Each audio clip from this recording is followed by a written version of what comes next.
PR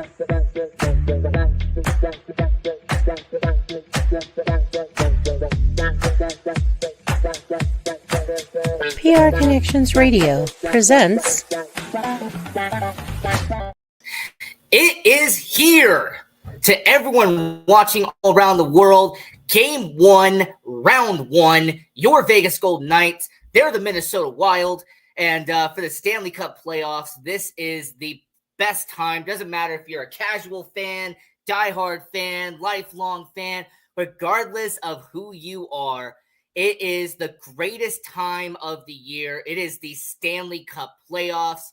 And for your Vegas Golden Knights, and for everyone watching in the 702 or the 725, I want to say welcome in to PRConnectionsRadio.com, the voice of new media. This is Vegas Hockey Hub Recap. We break down every single game, 2024-2025 season. And for the third season of Vegas Hockey Hub, we are doing playoff coverage. Now, if you did not see before the game went off, we had a 5-minute preview show. We kind of did a preview about what we expected this game to be. Go to either the website, go to the YouTube channel or social media pages and watch that preview show. But for the recap, this was a fun, exciting, and it was a action-packed night for the Vegas Golden Knights. And, when it comes to the Minnesota Wild, this is a team that is aggressive. This is an organization that has some heavy hitters on this team, and we saw plenty of it in this game tonight. But your Vegas Golden Knights did take care of themselves and was managed to kind of hold their own in the physicality department. We'll cover all of that when we get into the game itself. Now, for the pregame notes for Game 1, Round 1, a fully healthy roster. So for the first time in forever, we can say confidently that your Vegas Golden Knights are bringing out the best roster available. Everybody who is anybody that is the best 18 skaters and the best 2 goalies on this roster are here for the Stanley Cup and for Round 1 of the Vegas Golden Knights. Now, by the time we get to the end of the Stanley Cup playoffs, that's going to be a different story. But for the pregame notes, being a fully healthy roster and everybody at 100%, that is what you like to hear for the Vegas Golden Knights. Now, before we get into the starting lineup and before I unveil who the starting lineup was for your Vegas Golden Knights, I want to quickly mention the 7 players that are not in the lineup for the Vegas Golden Knights. Some of them are healthy scratches, and some of them are just left on the side, and we're not going to suit up for the Vegas Golden Knights. To start out, you have defenseman Caden Korczak. He's kind of been your 7th defenseman all year long, with Alex Pietrangelo coming back and being at 100%. It was expected that Korczak was not going to be in the lineup, alongside Ben Hutton, who originally was the 7th man for a while, then became the 8th man defenseman when Korczak really kind of took that mantle as a 7th man. Cole Schwint, who has been a 4th line forward really ever since they acquired him from waivers early in the year from the Calgary Flames. He would not be on the 4th line for the playoffs. Alexander Holtz, that key trade acquisition that they did during the NHL draft really hasn't panned out. He did start a certain amount of games towards the back end of the regular season. He is not in the starting lineup. Giannis Roundbeer, who has kind of been the 24th man for the Vegas Golden Knights, a guy they can trust to be in the NHL and trust to be in the AHL. He was a healthy scratch, not in the lineup for Vegas. And Tanner Pearson was kind of the interesting note of the not in the lineup. He has kind of been your durable and dependable 4th line winger for the Vegas Golden Knights since they signed him from that PTO in this offseason. So if all 7 of those guys are not in the lineup for your Vegas Golden Knights, well, then who was in the lineup for Vegas? And with that, here is the forward lines for your Vegas Golden Knights. Now, on the first line, this has been pretty much your first line almost all season long, and your best players on the Vegas Golden Knights. You have Ivan Barbashev, Jack Eichel, and Mark Stone. So we kind of see this lineup once again back together when it comes playoff time. On the second line, you have Brandon Saad, who is arguably one of the best free agent acquisitions Vegas Golden Knights made in the middle of the year. And then you have the duo of Tomas Hertl and Pavel Dorofeyev. And man, when we get into the game itself, those two had such good chemistry and made a huge impact in this game. But we'll get into that with the later notes. On the third line, you had Victor Olofsson, William Karlsson, and Riley Smith. So you had the two misfits of Karlsson and Smith, and then you had Victor Olofsson, who was a guy they brought in this offseason and has been a middle six guy for Vegas. And then on the fourth line, you have a 20-goal scorer from the regular season in Brett Howden, who, if you've read the description of this video, made a massive impact in this game one. And then for Nicholas Waugh and King Kolazar, two guys who have been really together as line mates for over the last couple of years. And here's a fun fact for you, for anybody who didn't get to see the intro or didn't get to see the introduction to this game. When they announced the starting lineup, they first introduced Riley Smith. That got some applause. Fans were happy. Then they announced William Karlsson. Fans got really happy. And then Victor Olofsson. I mean, if Jonathan Marchessault could have still been here, that would have, been the cherry on top. But hey, he decided to go to Nashville. Bygone be bygones. Let's not talk about it. And then defensively, you had Braden McNabb and Shea Theodore. So in a way, it was pretty much the misfit starting lineup and then Victor Olofsson. But yeah, 4 misfits to start out the game for the Vegas Golden Knights. Now getting into the defensive pairings, Noah Hannafin and Alex Pietrangelo. Now, interesting enough, during this game, we did see some defensive pairings did change. I think we had Nicholas Hague and Alex Pietrangelo play for a little bit. We had Hannafin and Hague. They were on the ice together at one point. But defensive pairings to start out this game, it was Hannafin and Pietrangelo, McNabb and Theodore, like I alluded to in the starting lineup, and then Hague and Whitecloud. And in terms of hitting, and in terms of making an impact with their body, Hague and Whitecloud were doing that all night long. And then getting into the starting goaltender for your Vegas Golden Knights, number 33, Adin Hill. Now, interesting note, I said that Ilya Samsonov was not in the lineup. He was on that list of a guy who is not in the lineup.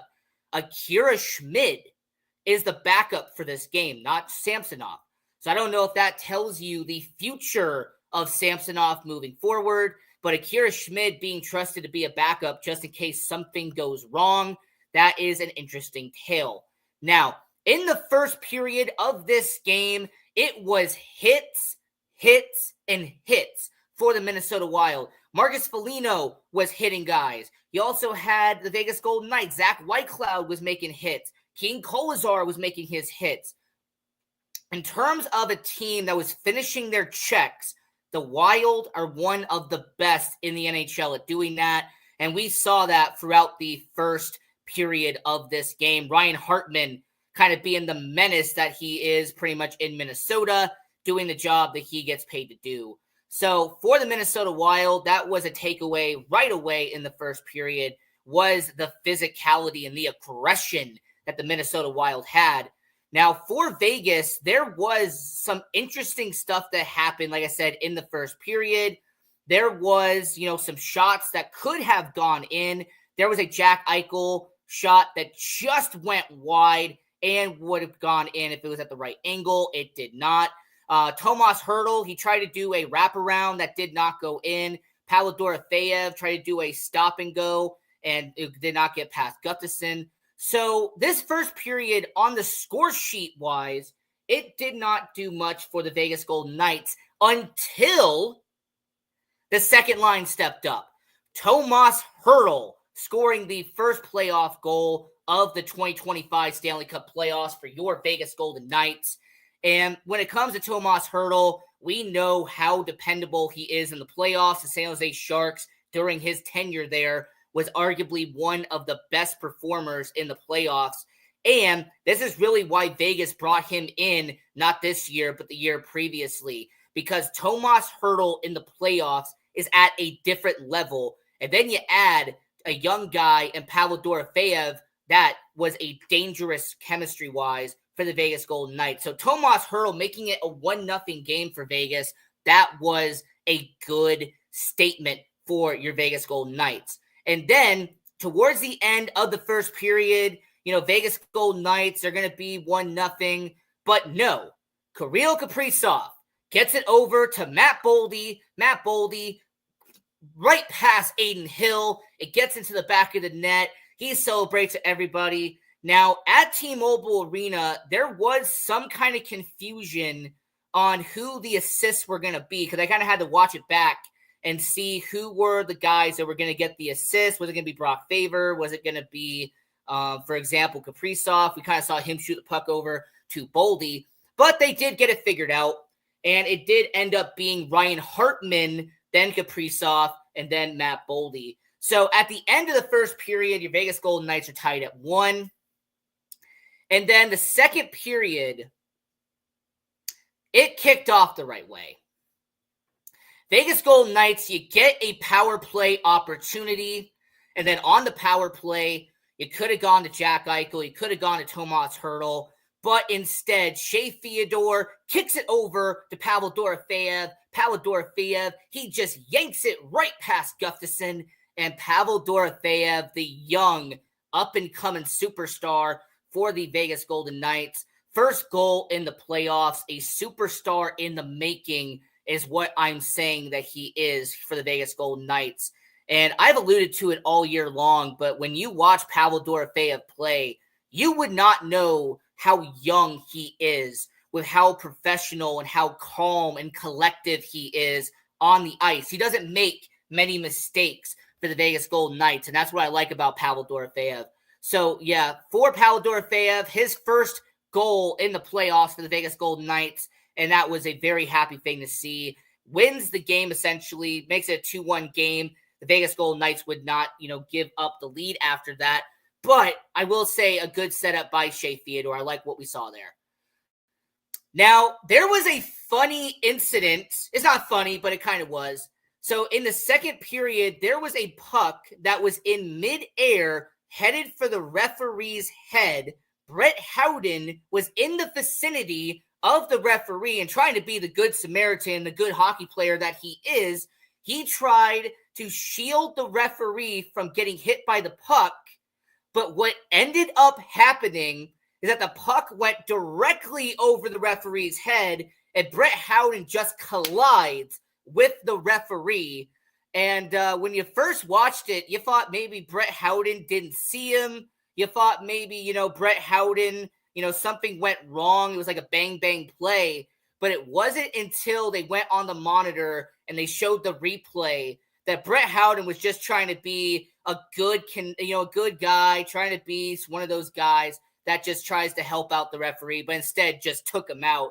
He skated off kind of slow. He had to be helped. But yeah, kind of an interesting situation in the second period, seeing Brett Howden just essentially take out the referee. So that was interesting for the Vegas Golden Knights. And at the end of the second period, you have 40 minutes into the game, and it being a 2-1 game for the Vegas Golden Knights. And this was, like I said, a really good situation by Vegas. Adin Hill was doing a really good job tonight in net. And, this was a solid outing by him. I did say when we did our preview show before the game went on the air that the goaltending was the key for game one. That if Adin Hill could perform lights out, if he could be near perfect, your Vegas Golden Knights would pick up the victory. Well, Adin Hill did exactly that. It was near perfect. There was several really good saves that Adin Hill did. And then there was even some blocked shots. Brayden McNabb stepped in at one point. He got a good shot block. And I will give credit. There's guys like Tomas Hertl. They did some good, passes and some of the good turnovers in the back end for Vegas. Now, getting into the third period, I will be giving credit. Good display by Vegas. Minnesota, really towards the middle and end of this game, their puck possession, their passing, which is beginning to get more sloppy and more sloppy as the game goes on. And with them having over 50 hits in this game, it was kind of apparent what team was trying to do what by the third period. You saw Foligno, you saw Hartman. I mean, there was a situation with Ryan Hartman where he got hit in the face by Nicholas Hague. That's because Hartman was trying to push Hague into the boards and pushing and pushing and pushing, and eventually Hague just had enough and just hit him in the face. But when it comes to Minnesota, the third period was very aggressive for Minnesota, and that led to turnovers. That led to sloppy puck play with the Minnesota Wild, and your Vegas Golden Knights took advantage of it.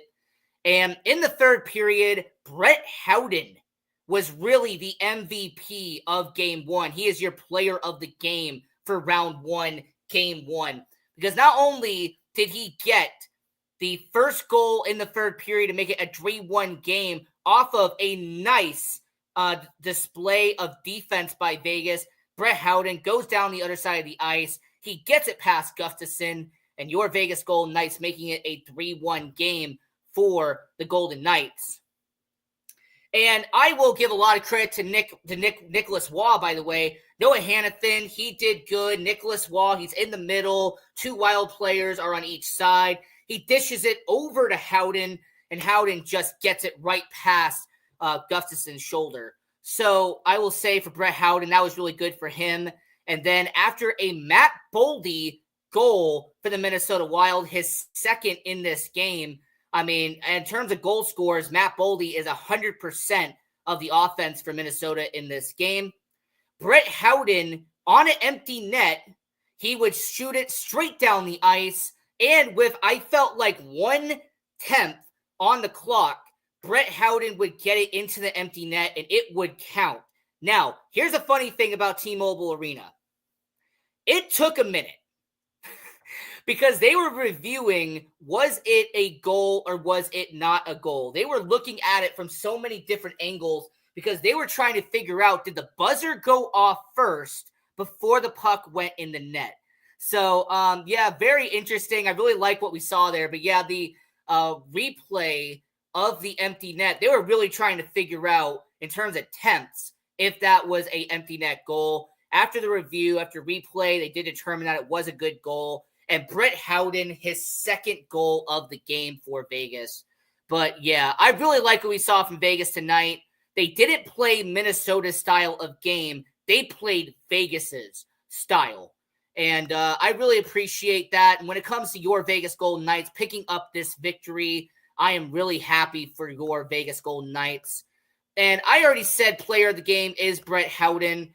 But, you know, Aiden Hill, he did a solid job. Jack Eichel did a good job tonight. Braden McNabb, who's very underappreciated as a defenseman, he did his shot blocking. He did what he does best. But, yeah, so for Game 1, our player of the game does go to Brett Howden.